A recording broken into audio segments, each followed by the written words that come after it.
अस्सलामुअलैकुम, मैं हूं इब्रार हुसैन अस्तौरी। और नाजरीन, आज चीफ जस्टिस पाकिस्तान उमर अता बंदियाल ने अलविदा कह दिया और अपने स्टाफ और अपने दफ्तर के जो मुलाजमीन हैं, अफसरान हैं, उनसे आखिरी मुलाकातें की, उनसे आखिरी खिताब भी किया। आज रात 12 बजे, हफ्ते की रात 12 बजे 28वीं बतौर चीफ जस्टिस ऑफ पाकिस्तान अपनी मुद्दत मुलाजमत पूरी होने के बाद आज रिटायर हो रहे हैं और आज आखिरी दिन था। तो यकीनन आज जब वो अपने अफसरान से, अपने मुलाजमीन से खिताब कर रहे थे, 9 साल चीफ जस्टिस पाकिस्तान रहे, तो मुलाजमीन से खिताब के दौरान वो आपदीदा हो गए, उनकी आँखों में आंसू आए और यकीनन बड़े जज्बाती लम्हात थे। क्योंकि अगर कोई शख्स 9 साल किसी इदारे के साथ मुंसलिक हो, उस इदारे का सरबराह हो और आज रिटायर हो रहा हो, तो आपको पता है कि क्या सिचुएशन हो सकती है। बल्कि उन्होंने आज अपने आप को डूबते सूरज से भी तशबीह दी है, कहा कि मैं डूबता सूरज हूँ। यकीनन इतने बड़े ओहदे में रहने के बाद अगर कोई शख्स रिटायर हो जाता है तो उसकी हैसियत वाकई डूबते सूरज की है, जो सब कुछ डुबो के डूब रहा है। Chief justice Pakistan Umar Ata Bandial supreme court के 28वें चीफ जस्टिस थे और कल सुबह 11 बजे जस्टिस काजी फाइज़ ईसा अपने ओहदे का हलफ उठाएंगे, बतौर चीफ जस्टिस 29वें चीफ जस्टिस होंगे। लेकिन आज हम चीफ जस्टिस उमर अता बंदियाल के हवाले से कुछ तफसीलात आपके सामने, कुछ हक़ाइक़ जो माजी में वो करके गए हैं, उससे आपको आगाह करेंगे। और साथ साथ आज उस खिताब में, अपने मुलाजमीन से आखिरी खिताब में क्या कहा, ये भी आपको मैं पूरा बताता हूँ। चीफ जस्टिस उमर अता बंदियाल का सुप्रीम कोर्ट के अफसरान और स्टाफ के साथ अलविदाई तकरीब, और इस दौरान वो खिताब भी कर रहे थे और आपदीदा भी हो गए, जबकि उन्होंने अपने आप को डूबते सूरज से भी तशबीह दी और कहा कि आपके साथ बतौर सुप्रीम कोर्ट जज 9 साल बड़े अच्छे गुज़रे और मेरी हालत अब डूबते सूरज जैसी है। आप लोगों का अभी वक्त पड़ा है और आप सब अपनी भरपूर लगन से काम करें। ये मुलाजमीन अफसरान को पैगाम दे रहे हैं अपने आखिरी खिताब में चीफ जस्टिस उमर अता बंदियाल, कि आप लोग अपनी लगन और मेहनत से काम करते रहें। ख़ास तौर पर मुल्क की मैशी व दीगर चैलेंजेस का सामना है, मैशियत के मसाइल हैं मुल्क में, और आपको पता है कि इस वक्त पाकिस्तान किस सूरत हाल से गुज़र रहा है। फिर उसके साथ साथ उन्होंने कहा कि जब सब इकट्ठे होंगे तो ये बुरान नहीं रहेगा। और यकीनन चीफ जस्टिस साहब, अफसोस के साथ ये कहना पड़ता है कि आप आज ये मैसेज दे रहे हैं कि सबको इकट्ठे होना पड़ेगा तब ये बुरान नहीं होंगे। तो उस वक्त आपको क्यों याद नहीं रहा जब आपकी अदालत, मुल्क की सबसे बड़ी अदालत में हम ख्याल जजेस के 2 ग्रुप बने। एक आपका ग्रुप था 8 जजेस पर मुश्तमिल, और 15 में से फिर 7 जजेस का काजी फाइज़ ईसा के साथ ग्रुप था। फैसले भी हर बेंच बनने से पहले सहाफ़ी हो, अवाम हो, वकला हो, पहले ही आपकी सोच, आपकी फ़िक्र और आपके जो बेंचेस की तश्कील के साथ ही बता देते थे कि इस केस का फ़ैसला 2-3 से आएगा, 1-2 से आएगा। मतलब पहले ही बता देते थे, अंदाज़ा हो जाता था लोगों की कि अब इस केस का क्या फ़ैसला आने वाला है। और आपने यकीनन अपनी अदालत में एक ऐसा तासुर पैदा किया। पहली बार सुप्रीम कोर्ट तकसीम नज़र आई और उसका फ़ायदा सियासी जमातों ने भी उठाया, इदारों ने भी उठाया, मीडिया ने भी उठाया, हम सब ने उठाया। आप पर भी तनकीद करते रहे, अदलिया पर तनकीद करते रहे, लेकिन आपने इस तामीरी तनकीद बराए तामीर को शायद आपने गुज़िश्ता रोज़ अपने आखिरी उसमें खिताब में ये कहा भी था आपने सुप्रीम कोर्ट में कि मैंने तहम्मुल से सब कुछ जो है वो सहा। लेकिन आपने यकीनन तहम्मुल से सहा ज़रूर है, मगर आपको चाहिए था उस पर एक्शन लेते, अपने जजेस को इकट्ठा करते। क्योंकि जब तक आपका घर इकट्ठा नहीं होगा, आपका घर यकजा नहीं होगा, आप किसी और के ख़िलाफ़ कुछ नहीं कर सकते। आप फिर जज हैं, फिर आप इंसाफ कैसे फराहम कर सकते हैं। और इसी की वजह से ही आपको ये पता है कि पाकिस्तान की तारीख में पहली बार सुप्रीम कोर्ट ऑफ पाकिस्तान के फ़ैसले पर अमल दरामद नहीं हुआ। इलेक्शन, पंजाब इंतखाबात का फ़ैसला, 14 मई को इंतखाबात कराने का फ़ैसला, और अब एक ये जो फ़ैसला है, यकीनन ये हमारी अदलिया के लिए एक काला कलंक है, जो अपने ही अदालती फ़ैसले को अमल दरामद नहीं कर सके। तो चीफ जस्टिस उमर अता बंदियाल साहब का आज आखिरी दिन है। तो चीफ जस्टिस उमर अता बंदियाल साहब के हवाले से मैंने बातें तो बहुत की, लेकिन उनका माजी, उन्होंने क्या क्या फ़राइज़ अंजाम दिए, क्या क्या मुकदमात सुने, कौन कौन से बड़े फ़ैसले सुनाए, और उसकी तमाम तर तफसीलात आप दोस्तों के सामने रखने की कोशिश करूँगा। सबसे पहले तो चीफ जस्टिस पाकिस्तान उमर अताब बंदियाल आज अपनी आइनी मुद्दत यानी 16 सितंबर रात 12 बजे मुकम्मल करके रिटायर हो रहे हैं, और 1 साल 6 माह के दौरान उन्होंने मुतअद्दिद अहम फैसले दिए और कई मरतबा कड़ी तनकीद का निशाना भी बने रहे। चीफ जस्टिस उमर अताब बंदियाल के दौर में आला अदलिया में जजेस की तकसीम और ग्रुपबंदी का तासुर के बायस मुश्किलात का सामना भी रहा। जस्टिस उमर अताब बंदियाल का बतौर चीफ जस्टिस दौर कैसा रहा, इसकी तफसीलात आप नाज़रीन के सामने रखने की कोशिश करूँगा। आप दोस्तों ने राय ज़रूर देना है कि chief justice Umar Ata Bandial retire होकर तो जा रहे हैं, लेकिन उनका माजी कैसा रहा और मुस्तकबिल क्या होगा, ये राय आपने ज़रूर देना है। चीफ जस्टिस उमर अताब बंदियाल ने 2 फरवरी 2022 को 28वें चीफ जस्टिस का ओहदा संभाला। ओहदे से जुड़ते ही सुप्रीम कोर्ट में ज़ेर इल्तवा मुकदमात में कमी लाने और बेहतर लाए अमल बनाने के लिए कोशा रहता हम आला अदलिया में ज़ेर इल्तवा मुकदमात के बोझ में खातिर ख्वाह कमी लाने में कामयाब नहीं हो सके। यानी जब चीफ जस्टिस ने ओहदे का हलफ उठाया था तो उन्होंने ऐलान किया कि जो ज़ेर इल्तवा मुकदमात हैं उसमें कमी लाएंगे, लेकिन आपको बता दूं बदकिस्मती से इनके दौर में भी इजाफा हुआ और अब सुप्रीम कोर्ट में ज़ेर मुकदमात की जो तादाद है वो 56,000 से ज़्यादा अबूर कर चुकी है।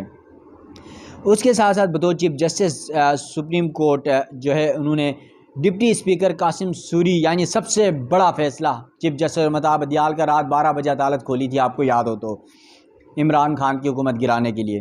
कासिम सूरी केस में पार्लियामेंट बहाल करते हुए कौमी असम्बली में दोबारा वोटिंग का हुक्म दिया और वज़ीर-ए-आज़म के खिलाफ अदम एतमाद की कामयाबी पर चेयरमैन पीटीआई इमरान खान को घर जाना पड़ा था। उमर अताब बंदियाल साहब ने पाकिस्तान की तारीख में पहली बार रात 12 बजे अदालत खोली और फिर जो है आपको पता है जो हुआ, इमरान खान की हुकूमत कैसे गिराई गई। और नाज़रीन उसके बाद चीफ जस्टिस उमर अताब बंदियाल के दौर में ही स्पीकर पंजाब असम्बली दोस्त मोहम्मद मज़ारी की रूलिंग को भी कलअदम करार देकर पंजाब असम्बली में दोबारा वोटिंग का हुक्म दिया, जिसके नतीजे में परवेज़ इलाही पंजाब के वज़ीर आला बने।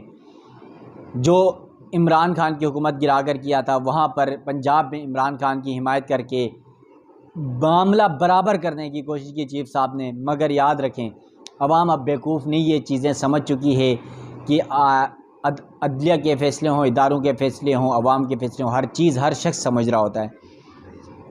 उसके साथ साथ आपको नाज़रीन ये बता दूं कि जस्टिस उमर अताब बंदियाल ने बतौर चीफ जस्टिस पीटीआई हुकूमत की जानिब से भेजे गए 63A के सदाती रेफरेंस पर फैसला दिया। 63A की तशरीह के बाद पंजाब असम्बली से 25 मुनहरिफ अरकान इलेक्शन कमीशन से नाअहली के बाद सुप्रीम कोर्ट आए, ताहम अदालत उज़्मा ने नाअहली बरकरार रखते हुए अपील मुस्तरद कर दी और वो सारे डी-सीट हुए।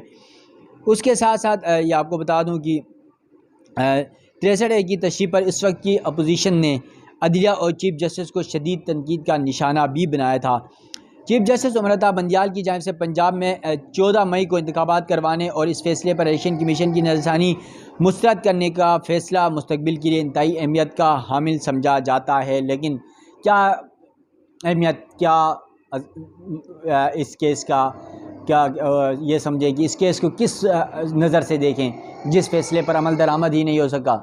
नाज़रीन उसके बाद चीफ जस्टिस उमर अताब बंदियाल के दौर में जो है supreme court practice and procedure act 2023 surveillance के फौजी अदालतों में मुकदमात, audio leaks inquiry commission case समेत दीगर अहम मुकदमात सुने, ताहम उनके फैसले न हो सके। ये बड़े मुकदमात ख़ासतौर पर फौजी अदालतों वाला, आपको पता है कि पीटीआई के 9 मई के वाक़यात के बाद 102 अफराद इस वक्त जो फ़ौज की तहवील में हैं, उनके केस का फ़ैसला भी नहीं कर सके और ऐसे ही छोड़कर जा रहे हैं। उसके साथ साथ जो है चीफ जस्टिस उमर अताब बंदियाल के दौर में हुकूमत की जानिब से चीफ जस्टिस के इख्तियारात और 184(3) के इस्तेमाल पर review of judgment and order act 2023 बनाया गया, जिसे कलअदम करार दिया। उसके साथ साथ आपको ये भी बता दूं कि चीफ जस्टिस उमर अताब बंदियाल ने अपने अदालती फ़राइज़ के आखिरी रोज़ चेयरमैन पीटीआई की नेब तरामीम केस के खिलाफ जो फैसला था वो सुनाकर पार्लियामेंट की कानून साजी को 2-1 से कलअदम करार दिया और इमरान खान की दरख्वास्त मंजूर की। यानी अपने अदालती जो वर्किंग डे यानी जुम्मे के दिन आखिरी दिन फैसला सुनाया 14 माह बाद मुकदमा सुनने के बाद, और चेयरमैन पीटीआई इमरान खान की दरख्वास्त का फैसला सुनाकर जो पीडीएम हुकूमत की जानिब से पार्लियामेंट से कानून साजी की गई थी नेब तरामीम के ऊपर जो है उस कलअदम करार दिया। और यकीनन ये केस जो है बहुत बड़ा मुकदमा था, बहुत बड़ा फ़ैसला है। और इसके बाद आपको ये बता दूँ कि इस फ़ैसले के बाद बड़े बड़ों के नाम जो है वो दोबारा उनके जो बंद केसेस थे, जिनसे उन्होंने फ़ायदे लिए थे, वो केसेस दोबारा खुल जाएंगे। उसमें सबसे पहले नाम नवाज़ शरीफ का है, फिर शहबाज शरीफ का है। 6 वज़ीराए आज़म में आपको ये बता दूँ नाज़रीन, यूसुफ़ रज़ा गिलानी है, परवेज़ अशरफ है, उसके साथ साथ शाहिद खाकान अब्बासी है, और फिर साबिक़ सदर आसिफ़ अली ज़रदारी है, मलिक रियाज़ हैं जो प्रॉपर्टी टाइकून हैं। इस तरह मुल्क के तकरीबन 7 से 800 के करीब बड़े-बड़े करप्ट और जिन्होंने आमदन से ज़्यादा असासे बनाए, बैरून मुल्क पैसे जो है वो लेके गए। इन तमाम की करप्शन के केसेस दोबारा से खुल गए इस केस के फ़ैसले के बाद। और इस फ़ैसले को अवाम की नज़र में इंतहाई अहम समझा जाता था, और यकीनन ये बहुत बड़ा फ़ैसला मेरा ज़ाती ख़्याल ये है कि सुप्रीम कोर्ट का बतौर चीफ जस्टिस उमर अता बंदियाल का सबसे बड़ा फ़ैसला यही है।